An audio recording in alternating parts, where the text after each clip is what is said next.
دوستوں سبسکرائب کیجئے ہمارا اسلام چینل کو، دبائیں اس بیل آئیکن کو تاکہ میں جب بھی نیا ویڈیو اپلوڈ کروں اس کا نوٹیفیکیشن آپ کو مل جائے۔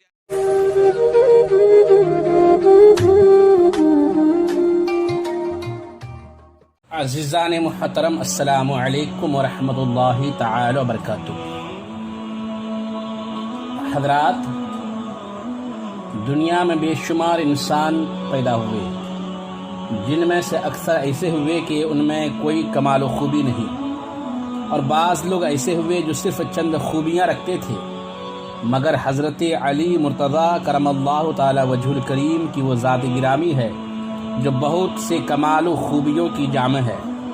آپ شیر خدا بھی ہیں، داماد مصطفیٰ بھی، حیدر کرار بھی ہیں، اور صاحب ذوالفقار بھی، حضرت فاطمہ زہرا کے شوہر نامدار بھی، اور حسنین کریمین کے والد بزرگوار بھی، صاحب سخاوت بھی اور صاحب شجاعت بھی، عبادت و ریاضت والے بھی اور فصاحت و بلاغت والے بھی، علم والے بھی اور حلم والے بھی، فاتح خیبر بھی اور میدان خطابت کے شہسوار بھی۔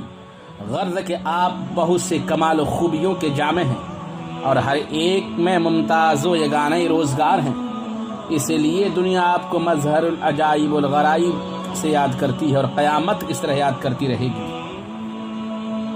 آپ کا نام علی بن ابو طالب اور کنیت ابو الحسن اور ابو تراب ہے۔ آپ نبی دو جہاں صلی اللہ علیہ وسلم کے چاچا ابو طالب کے صاحب زادے ہیں، یعنی حضور کے چاچا زاد بھائی ہیں۔ آپ کی والدہ محترمہ کا نام فاطمہ بنت اسد بن ہاشم ہے، اور یہ پہلی ہاشمی خاتون ہیں جنہوں نے اسلام قبول کیا اور ہجرت فرمائی۔ آپ کا سلسلہ نسب اس طرح ہے: علی بن ابی طالب بن عبد المطلب بن ہاشم بن عبد مناف۔ آپ عام الفیل کے 30 سال بعد یا 23 سال بعد پیدا ہوئے، اور اعلان نبوت سے پہلے ہی مولا کل سید الرسول حضور احمد مجتبی محمد مصطفیٰ صلی اللہ علیہ وسلم کی پرورش میں آئے کہ جب قریش قحط میں مبتلا ہوئے تھے تو حضور نے ابو طالب پر عیال کا بوجھ ہلکا کرنے کے لیے حضرت علی کرم اللہ تعالی وجہ الکریم کو لے لیا تھا۔ اس طرح حضور کے سائے میں آپ نے پرورش فرمائی اور انہی کی گود میں ہوش سنبھالا۔ آنکھ کھلتی حضور کا جمال جہاں آرا دیکھا، انہی کی باتیں سنی اور انہی کی عادتیں سیکھی، اس لیے بتوں کی نجاست سے آپ کا دامن کبھی آلودہ نہ ہوا، یعنی آپ نے کبھی بت پرستی نہیں کی، اور اسی لیے کرم اللہ تعالی وجہ آپ کا لقب ہوا۔ حضرت علی رضی اللہ تعالیٰ عنہ نوعمر لوگوں میں سب سے پہلے اسلام سے مشرف ہوئے۔ تاریخ الخلفاء میں ہے جب آپ ایمان لائے اس وقت آپ کی عمر مبارک 10 سال تھی، بلکہ بعض لوگوں کے قول کے مطابق 9 سال اور بعض کہتے ہیں 8 سال، اور کچھ لوگ اس سے بھی کم بتاتے ہیں۔ اور اعلیٰ حضرت امام احمد رضا خان فاضل بریلوی رحمۃ اللہ تعالی علیہ تحریر فرماتے ہیں جب آپ ایمان لائے آپ کی عمر 8-10 سال رہی ہوگی۔ عزیزان محترم، نبی پاک صلی اللہ علیہ وسلم نے سیدنا علی مرتضیٰ رضی اللہ تعالیٰ عنہ کے تعلق سے بہت سی باتیں بیان فرمائی ہے۔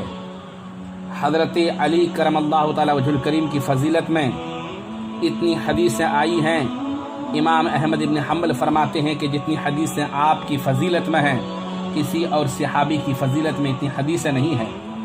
بخاری و مسلم میں حضرت سعد بن وقاص رضی اللہ تعالیٰ عنہ سے روایت ہے کہ غزوہ تبوک کے موقع پر جب رسول اللہ صلی اللہ علیہ وسلم نے حضرت علی رضی اللہ تعالیٰ عنہ کو مدینہ طیبہ میں رہنے کا حکم فرمایا اور اپنے ساتھ نہیں لیا تو انہوں نے عرض کیا: یا رسول اللہ، آپ مجھے یہاں عورتوں اور بچوں پر اپنا خلیفہ بنا کے چھوڑے جا رہے ہیں؟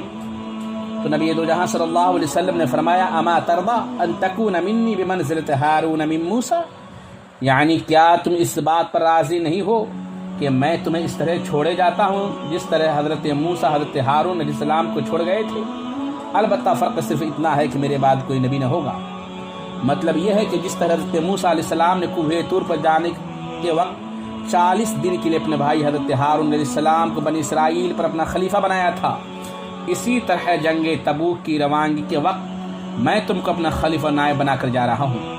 البتہ جو مرتبہ حضرت موسیٰ علیہ السلام کے نزدیک حضرت ہارون علیہ السلام کا تھا، وہی مرتبہ ہماری بارگاہ میں تمہارا ہے، اس لیے اے علی تمہیں خوش ہونا چاہیے۔ تو ایسا ہی ہوا کہ اس خوشخبری سے حضرت علی رضی اللہ تعالیٰ عنہ کو تسلی ہو گئی۔ خلفائے ثلاثہ اور حضرت علی رضی اللہ تعالیٰ عنہ۔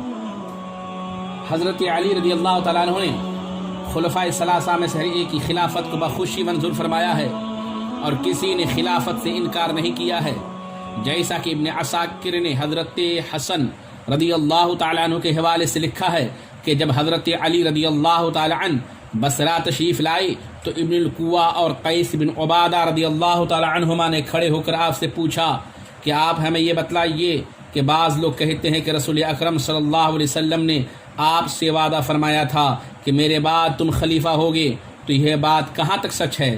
اس لیے کہ آپ سے زیادہ اس معاملہ میں صحیح بات اور کون کہہ سکتا ہے؟ آپ نے فرمایا غلط ہے کہ رسول اللہ صلی اللہ علیہ وسلم نے مجھ سے کوئی وعدہ فرمایا تھا۔ جب میں نے سب سے پہلے آپ کی نبوت کی تصدیق کی تو اب میں غلط بات آپ کی طرف منسوب نہیں کر سکتا۔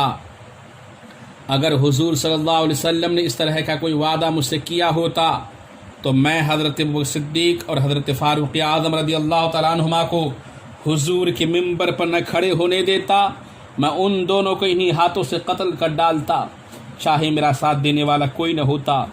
یہ تو سب لوگ جانتے ہیں کہ رسول اللہ صلی اللہ علیہ وسلم کو اچانک کسی نے قتل نہیں کیا، اور نہ آپ کا ایک وصال ہوا، بلکہ کئی دن تک آپ کی طبیعت ناساز رہی، اور جب آپ کی بیماری نے زور پکڑا اور مؤذن نے آپ کو نماز کے لیے بلایا تو آپ نے حضرت ابوبکر صدیق رضی اللہ تعالیٰ عنہ کو نماز پڑھانے کا حکم فرمایا اور مشاہدہ فرماتے رہے۔ مؤذن نے پھر آپ کو نماز کے لیے بلایا، حضور نے پھر حضرت ابوبکر صدیق کو نماز پڑھانے کے لیے فرمایا۔ آپ کی ازواج مطہرات میں سے ایک نے یعنی حضرت عائشہ صدیقہ رضی اللہ تعالیٰ عنہا نے حضرت ابوبکر صدیق رضی اللہ تعالیٰ عنہ کو امامت سے باز رکھنا چاہا تو آپ نے ناراضگی ظاہر کی اور فرمایا کہ تم لوگ تو یوسف علیہ السلام کے زمانے کی عورتیں ہو، ابوبکر سے کہو وہ لوگوں کو نماز پڑھائیں۔ حضرت علی رضی اللہ تعالیٰ عنہ نے فرمایا کہ جب رسول اللہ صلی اللہ علیہ وسلم کا وصال ہو گیا تو ہم نے خلافت کے متعلق غور کرنے کے بعد پھر انہی کو اپنی دنیا کے لیے اختیار کر لیا جس کو پیارے مصطفیٰ صلی اللہ علیہ وسلم نے ہمارے دین یعنی نماز کے لیے منتخب فرمایا تھا۔ چونکہ نماز دین کی اصل ہے اور حضور دین و دنیا دونوں کے قائم فرمانے والے تھے، اس لیے ہم سب نے حضرت ابوبکر صدیق رضی اللہ تعالیٰ عنہ کے ہاتھ پر بیعت کر لی، اور سچی بات یہی ہے کہ وہی اس کے اہل بھی تھے۔ اس لیے کسی نے آپ کی خلافت میں اختلاف نہیں کیا، اور نہ کسی نے کسی کو نقصان پہنچانے کا ارادہ کیا، اور نہ کسی نے آپ کی خلافت سے روگردانی کی۔ اسی بنا پر میں نے بھی آپ کا حق ادا کیا اور آپ کی اطاعت کی۔ میں نے آپ کے لشکر میں شریک ہو کر کافروں سے جنگ کی، مال غنیمت یا بیت المال سے جو آپ نے دیا وہ ہم نے بخوشی قبول کیا، اور جہاں کہیں آپ نے مجھ سے جنگ کے لیے بھیجا میں گیا اور دل کھول کر لڑا، یہاں تک کہ ان کے حکم سے شرعی سزائیں بھی دیں یعنی حدود جاری کیے۔ پھر حضرت علی رضی اللہ تعالیٰ عنہ نے فرمایا جب حضرت ابوبکر صدیق رضی اللہ تعالیٰ عنہ کی وصال کا وقت قریب آیا تو انہوں نے حضرت عمر رضی اللہ تعالیٰ عنہ کو اپنا خلیفہ بنایا، اور وہ حضرت ابوبکر صدیق کے بہترین جانشین اور سنت نبوی پر عمل کرنے والے تھے، تو ہم نے ان کے ہاتھ پر بیعت کر لی۔ حضرت عمر رضی اللہ تعالیٰ عنہ کو خلیفہ بنانے پر بھی کسی آدمی کو بالکل اختلاف نہیں تھا، اور نہ کوئی کسی کو نقصان پہنچانے کے در پہ ہوا، اور ایک فرد بھی آپ کی خلافت سے بیزار نہ ہوا۔ میں نے حضرت عمر رضی اللہ تعالیٰ عنہ کے حقوق بھی ادا کیے اور پورے طور پر ان کی اطاعت کی، اور ان کے لشکر میں بھی شریک ہو کر دشمنوں سے جنگ کی، اور انہوں نے جو کچھ مجھے دیا میں نے خوشی سے لے لیا۔ انہوں نے مجھے لڑائیوں پر بھیجا، میں نے دل کھول کر کافر سے مقابلہ کیا، اور آپ کے زمانے خلافت میں بھی اپنے کوڑوں سے مجرموں کو سزائیں دی۔ حضرت علی رضی اللہ تعالیٰ عنہ نے اپنا بیان جاری رکھتے ہوئے فرمایا کہ پھر جب حضرت عمر رضی اللہ تعالیٰ عنہ کی وصال کا وقت قریب آیا تو میں نے رسول اللہ صلی اللہ علیہ وسلم کے ساتھ اپنی قرابت، اسلام لانے میں سبقت اور اپنی دوسری فضیلتوں کی جانب دل میں غور کیا تو مجھے یہ خیال ضرور پیدا ہوا کہ اب حضرت عمر رضی اللہ تعالی عنہ کو میری خلافت کے بارے میں کوئی اعتراض نہ ہوگا، لیکن غالباً حضرت عمر کو یہ خوف ہوا کہ وہ کہیں ایسا خلیفہ نامزد نہ کر دیں کہ جس کے اعمال کا خود حضرت عمر کو قبر میں جواب دینا پڑے۔ اس خیال کے پیش نظر انہوں نے اپنی اولاد کو بھی خلافت کے لیے نامزد نہیں فرمایا، بلکہ خلیفہ کے مقرر کرنے کا مسئلہ 6 قریشیوں کے حوالے کیا، جن میں سے ایک میں بھی تھا۔ جب ان 6 ممبروں نے انتخاب خلیفہ کے لیے کمیٹی طلب کی تو مجھے خیال پیدا ہوا کہ اب خلافت میرے حوالے کر دی جائے گی، یہ کمیٹی میرے برابر کسی دوسرے کو حیثیت نہیں دے گی اور مجھے کو خلیفہ منتخب کرے گی۔ جب کمیٹی کے سارے لوگ جمع ہوئے تو حضرت عبد الرحمن ابن عوف رضی اللہ تعالیٰ عنہ نے ہم لوگوں سے وعدہ لیا کہ اللہ تعالی ہم میں سے جن کو خلیفہ مقرر فرما دے ہم سب اس کی پیروی کریں گے اور اس کے احکام خوشی سے بجا لائیں گے۔ اس کے بعد عبد الرحمن بن عوف نے حضرت عثمان غنی رضی اللہ تعالیٰ عنہ کے ہاتھ پر بیعت کی۔ اس وقت میں نے سوچا کہ میری اطاعت میری بیعت پر غالب آ گئی، اور مجھ سے جو وعدہ لیا گیا تھا وہ اصل میں دوسرے کی بیعت کے لیے تھا۔ بہرحال میں نے حضرت عثمان غنی رضی اللہ تعالیٰ عنہ کے ہاتھ پر بیعت کر لی اور خلیفہ اول اور دوم کی طرح ان کی پیروی بھی قبول کر لی، ان کے حقوق ادا کیے، ان کی سرکردگی میں جنگ لڑی، ان کی عطیات کو قبول کیا اور مجرموں کو شرعی سزائیں بھی دی۔ پھر حضرت عثمان غنی رضی اللہ تعالیٰ عنہ کی شہادت کے بعد مجھے خیال پیدا ہوا کہ وہ دونوں خلیفہ کے جن سے میں نے نماز کے سبب بیعت کی تھی وصال فرما چکے، اور جن کے لیے مجھ سے وعدہ لیا گیا تھا وہ بھی رخصت ہو گئے۔ لہذا یہ سوچ کر میں نے بیعت لینی شروع کر دی۔ مکہ معظمہ اور مدینہ طیبہ کے باشندوں نے اور کوفہ بصرہ کے رہنے والوں نے میری بیعت قبول کر لی۔ اب خلافت کے لیے میرے مقابل وہ شخص کھڑا ہوا ہے، یعنی حضرت امیر معاویہ رضی اللہ تعالیٰ عنہ، جو قرابت علم اور سبقت اسلام میں میرے برابر نہیں، اس لیے میں اس شخص کے مقابلے میں خلافت کا زیادہ مستحق ہوں۔ حضرت علی رضی اللہ تعالیٰ عنہ کے اس تفصیلی بیان سے واضح طور پر معلوم ہوا کہ سرکار اقدس صلی اللہ علیہ وسلم نے اپنے بعد ان کو خلافت کے لیے نامزد نہیں فرمایا تھا اور نہ ان سے اس قسم کا کوئی وعدہ فرمایا تھا۔ اس لیے آپ نے خلفائے ثلاثہ کی بیعت سے انکار نہیں کیا اور نہ ان کی مخالفت کی، بلکہ ہر طرح سے ان کا تعاون کیا اور ان کے عطیات کو قبول فرمایا۔ حضرت عثمان غنی رضی اللہ تعالیٰ عنہ کی شہادت کے بعد دوسرے روز حضرت طلحہ اور حضرت زبیر رضی اللہ تعالیٰ عنہما کے علاوہ مدینہ طیبہ کے سب رہنے والوں نے آپ کے ہاتھ پر بیعت کی۔ آپ امیر المومنین ہو گئے۔ حضرت طلحہ، حضرت زبیر، حضرت عائشہ صدیقہ رضی اللہ تعالیٰ عنہم نے بصرہ پہنچ کر قاتلین حضرت عثمان غنی سے قصاص لینے کا مطالبہ آپ سے شروع کیا، اور بہت سے لوگ اس مطالبہ میں شریک ہو گئے۔ جب حضرت علی رضی اللہ تعالیٰ عنہ کو اس بات کی اطلاع ملی تو آپ بھی عراق تشریف لے گئے۔ بصرہ راستے میں ہی پڑتا تھا۔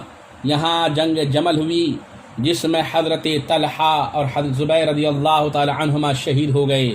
ان کے علاوہ اور بھی دونوں طرف کے ہزاروں آدمی شہید ہوئے۔ بصرہ میں آپ نے 15 روز قیام فرمایا اور پھر کوفہ تشریف لے گئے۔ آپ کی کوفہ پہنچنے کے بعد حضرت امیر معاویہ رضی اللہ تعالی عنہ نے آپ پر خروج کیا۔ ان کے ساتھ شامی لشکر تھا۔ کوفہ سے حضرت علی رضی اللہ تعالی عنہ بھی بڑھے اور صفین کے مقام پر کئی روز تک لڑائی کا سلسلہ جاری رہا۔ پھر یہ جنگ ایک معاہدہ پر ختم ہوئی۔ طرفین کے لوگ یعنی دونوں طرف کے لوگ اپنے اپنے مقام کو واپس ہو گئے۔ حضرت امیر معاویہ رضی اللہ تعالیٰ عنہ شام کو اور حضرت علی کرم اللہ تعالیٰ وجہ کوفہ واپس چلے آئے۔ جب آپ کوفہ تشریف لائے تو ایک جماعت جس کو خارجی کہا جاتا ہے آپ کا ساتھ چھوڑ کر الگ ہو گئی اور آپ کی خلافت سے انکار کر کے لا حکم الا اللہ، لا حکم الا اللہ کا نعرہ بلند کیا، یہاں تک کہ آپ سے جنگ کرنے کے لشکر تیار کر لیا۔ حضرت علی رضی اللہ تعالیٰ عنہ نے ان کا سر کچلنے کے لیے حضرت عبداللہ ابن عباس رضی اللہ تعالیٰ عنہما کی سرکردگی میں ایک لشکر روانہ فرمایا۔ طرفین میں جنگ ہوئی، خارجی شکست کھا کر کچھ تو علی مرتضیٰ رضی اللہ تعالیٰ عنہ کے لشکر میں شامل ہو گئے اور کچھ بھاگ کر نہروان چلے گئے اور وہاں پہنچ کر لوٹ مار شروع کر دی۔ آخر شیر خدا رضی اللہ تعالیٰ عنہ نے وہاں جا کر ان کو تہہ تیگ کر دیا۔ خارجیوں کی سازش ملاحظہ کرائیں۔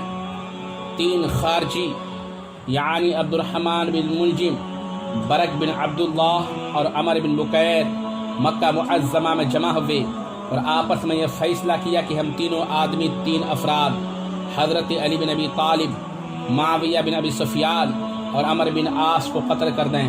چنانچہ ابن ملجم نے حضرت علی کو، برق نے حضرت امیر معاویہ کو اور عمر بن بکیر نے حضرت عمر بن عاص کو ایک ہی معین تاریخ پر قتل کرنے کا عہد کیا، اور یہ تینوں بدبخت ان شہروں کو روانہ ہو گئے جہاں جہاں ان کو اپنے اپنے نام کردہ شخص کو قتل کرنا تھا۔ ان میں سب سے پہلے ابن ملجم کوفہ پہنچا، وہاں خارجیوں سے رابطہ قائم کر کے ان پر اپنا ارادہ ظاہر کیا کہ وہ 17 رمضان 40 ہجری کی رات میں حضرت علی رضی اللہ تعالیٰ عنہ کو شہید کر دے گا۔ امام سدی فرماتے ہیں کہ ابن ملجم ایک خارجی عورت پر عاشق ہو گیا تھا جس کا نام قطام تھا۔ اس نے اپنا مہر 3000 درہم، ایک غلام، ایک باندی اور حضرت علی رضی اللہ تعالی عنہ کا قتل رکھا تھا۔ عزیزان محترم، ایک شاعر نے عربی زبان میں اس کا نقشہ کھینچا ہے جس کا معنی یہ ہے کہ میں نے کسی سخاوت کرنے والے کو ایسا مہر دیتے نہیں دیکھا جیسا مہر کے اختتام کا مقرر ہوا۔ 3000 درہم، ایک غلام، ایک باندی اور حضرت علی رضی اللہ تعالیٰ عنہ کا قتل، تو آپ کے قتل سے بڑھ کر کوئی مہر نہیں ہو سکتا، اور ابن ملجم نے جو آپ کو دھوکے سے قتل کیا تو اس سے بڑھ کر کوئی قتل نہیں ہو سکتا۔ حضرت علی رضی اللہ تعالیٰ عنہ نے 17 رمضان شریف 40 ہجری کو علی صبح بیدار ہو کر اپنے بڑے صاحبزادے حضرت امام حسن سے فرمایا، آج رات خواب میں رسول اللہ صلی اللہ علیہ وسلم کی زیارت ہوئی تو میں نے عرض کیا، یا رسول اللہ، آپ کی امت نے میرے ساتھ سختی اختیار کی ہے اور سخت نزاع برپا کر دیا ہے۔ حضور نے فرمایا، تم ظالموں کے لیے دعا کرو۔ تو میں نے اس طرح دعا کیا، الہ العالمین، تو مجھے ان لوگوں سے بہتر لوگوں میں پہنچا دے اور میری جگہ ان لوگوں پر ایسا شخص مسلط کر دے جو برا ہو۔ ابھی آپ یہ بیان ہی فرما رہے تھے، مؤذن نے آواز دی، الصلاۃ الصلاۃ۔ حضرت علی نماز پڑھانے کے لیے گھر سے چلے۔ راستے میں لوگوں کو نماز کے لیے آواز دے دے کر آپ جگاتے جاتے تھے کہ اتنے میں ابن ملجم آپ کے سامنے آ گیا اور اس نے اچانک آپ پر تلوار کا بھرپور وار کیا۔ وار اتنا سخت تھا کہ آپ کی پیشانی کن پٹی تک کٹ گئی اور تلوار دماغ پر جا کر ٹھہری۔ شمشیر لگتے ہی آپ نے فرمایا، فزت برب الکعبہ، یعنی رب کعبہ کی قسم میں کامیاب ہو گیا۔ آپ زخمی ہوتے ہی چاروں طرف سے لوگ دوڑ پڑے اور قاتل کو پکڑ لیا۔ عزیزان محترم، ابن ابی صہبہ کہتے ہیں کہ جب بدبخت ابن ملجم نے آپ پر تلوار کا وار کیا، یعنی آپ زخمی ہو گئے، تو حضرت امام حسن روتے ہوئے آپ کی خدمت میں آئے۔ آپ نے ان کو تسلی دی اور فرمایا، بیٹے، میری 4 باتوں کے ساتھ 4 باتیں یاد رکھنا۔ حضرت حسن نے عرض کی، وہ کیا ہیں؟ فرمائیے۔ حضرت علی نے ارشاد فرمایا، اول سب سے بڑی توانگری عقل کی توانائی ہے، دوسرے بیوقوفی سے زیادہ کوئی مفلسی اور تنگ دستی نہیں، تیسرے غرور گھمنڈ سب سے سخت وحشت ہے، چوتھے سب سے عظیم خلق کرم ہے۔